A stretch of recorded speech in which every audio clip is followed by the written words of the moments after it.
Calcium tablet சாப்பிட்டா kidney stones வருமா? இதுதான் முக்காவாசி ஓபி பேஷண்ட்ஸ் கேட்கிற கேள்வி. இது உண்மையா இல்ல கட்டுக்கதையான்னு வாங்க பாத்துரலாம். அதுக்கு முன்னாடி இந்த அக்கவுண்ட்ட ஃபாலோ பண்ணாதவங்க இப்படி யூஸ்ஃபுல் இன்ஃபர்மேஷன் தெரிஞ்சுக்கிறதுக்கு ஃபாலோ பண்ணிக்கோங்க.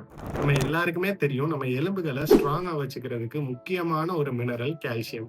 இந்த கால்சியம் உடம்புக்கு தேவையான அளவு சாப்பாட்டுல எடுக்க முடியாதவங்க கால்சியம் சப்ளிமெண்ட்ஸ் எடுத்துக்குவாங்க. இந்த கால்சியம் டேப்லெட்ஸ்ல முக்காவாசி நேரம் கால்சியம் கார்பனேட்டோ கால்சியம் சிட்ரேட்டோ தான் இருக்கும். ஆனா கிட்னி ஸ்டோன்ஸ்ல இருக்கிறது கால்சியம் ஆக்சலேட். ரெண்டுமே கம்ப்ளீட்லி டிஃப்ரெண்ட் சால்ட்ஸ்.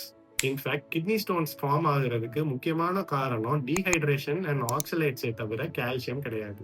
அது மட்டும் இல்லாம இந்த ரிசர்ச் ஸ்டடி என்ன சொல்லுதுன்னா, நம்ம டயட்ல தேவையான அளவு கால்சியம் இல்லாதப்போ ஆக்சலேட் அப்சார்ப்ஷன் கட்ல அதிகமா நடந்து கிட்னி ஸ்டோன்ஸ் உருவாகிறதுக்கு முக்கிய காரணமாகும். ஒரு நாளைக்கு மினிமம் 3 லிட்டர் தண்ணி குடிச்சா கால்சியம் குறைபாடு இருக்கிறவங்க 500 மில்லிகிராம்ல இருந்து 1 கிராம் கால்சியம் வரை சேஃபா எடுத்துக்கலாம்னு ரிசர்ச் சொல்லுது.